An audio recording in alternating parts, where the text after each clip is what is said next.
Bismillahirrahmanirrahim.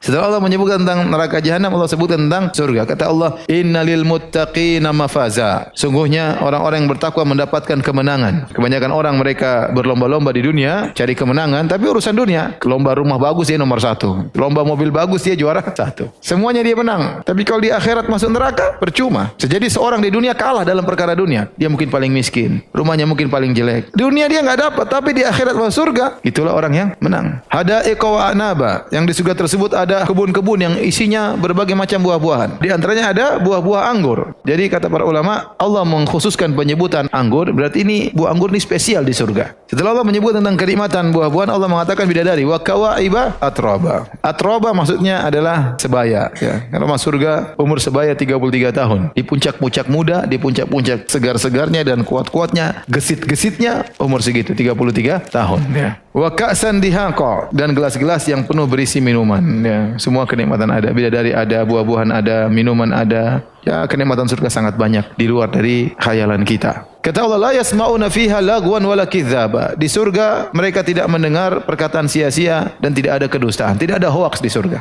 Jazaa'an min rabbika ata'an hisaba. Sebagai balasan dari Rabbmu, pemberian, ya, yang cukup. Kita di dunia masih saja merasa kurang, sifat manusia. Mau dikasih rumah sebagus apapun, kayaknya masih ada yang kurang. Mungkin ruangannya kurang banyak. Ada punya kolam renang, kayaknya kurang besar. Tidak ada namanya puas manusia. Tapi kalau di surga, ata'an hisaba. Pemberian yang memuaskan, yang cukup. Tidak ada kekurangan sama sekali. Setelah itu Allah berfirman, Rabbis samawati wal ardi wa ma bainahumar rahman. La yamlikuna minhu khitaba. Tuhan yang melihara langit dan bumi dan apa yang ada di antara keduanya, yang Maha Pemurah, mereka tidak dapat berbicara dengan Dia. Pada hari kiamat, orang tidak berani ngomong sama Allah Subhanahu wa taala. Kata Allah, yauma yaqumur ruhu wal malaikatu saffa. Pada hari itu ketika ruh dan malaikat bersaf-saf. Ar-ruh maksudnya malaikat Jibril. Saffan, mereka bersaf-saf. La yatakallamuna illa man adzina lahur rahman wa qala shawaba. Mereka tidak berkata-kata, malaikat saja enggak bisa ngomong kecuali dengan izin siapa? Allah Subhanahu wa taala. Dan mereka mengucapkan kata yang benar, hari yang sangat dahsyat. Itu para nabi saja yang bebas dari dosa, yang dosa mereka sudah diampunkan, mereka tidak berani ngomong. Apalagi seorang yang membawa dosa pada hari kiamat, dia ingat seluruh dosa yang dia lakukan. Ucapannya, penglihatannya, pendengarannya. Di akhirat mau ngomong apa dia?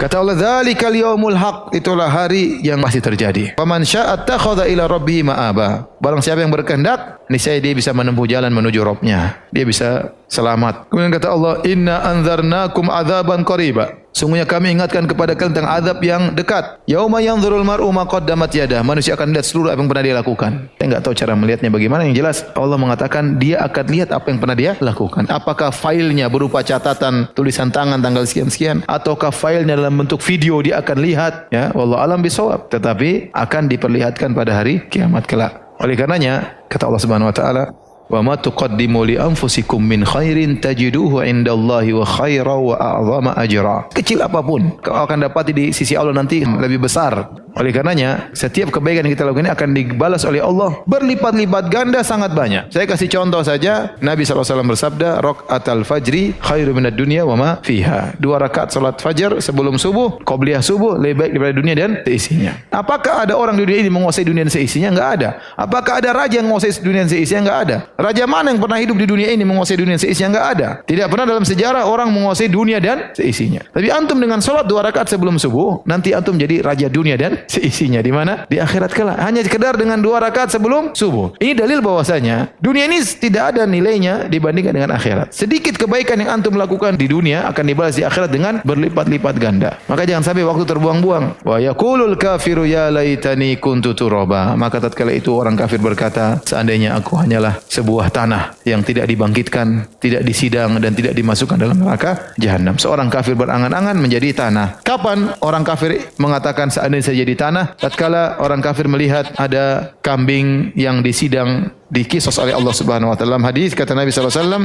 la tu'addunnal huquqa ila ahliha yaumal qiyamati hatta yuqada li syatil jalha min syatil qarna. Kata Nabi, sungguh kalian akan mengembalikan hak kepada pemiliknya pada hari kiamat kelak, sampai hak kambing yang ditanduk akan mengambil haknya dari kambing yang menanduknya. Ini menunjukkan keadilan Allah Subhanahu wa taala. Jangankan manusia disidang, kambing pun akan disidang, hewan pun akan disidang. Tetapi disidangnya sekedar kisos kemudian dirubah jadi tanah. Dan itu kita akan lihat. Orang kafir pun melihat keadilan ditegakkan ditegakkan, jangan kepada manusia, kepada hewan pun ditegakkan. Setelah itu kata Allah kuni turaba, jadilah tanah. Selesai. Surat apa? An-Naba.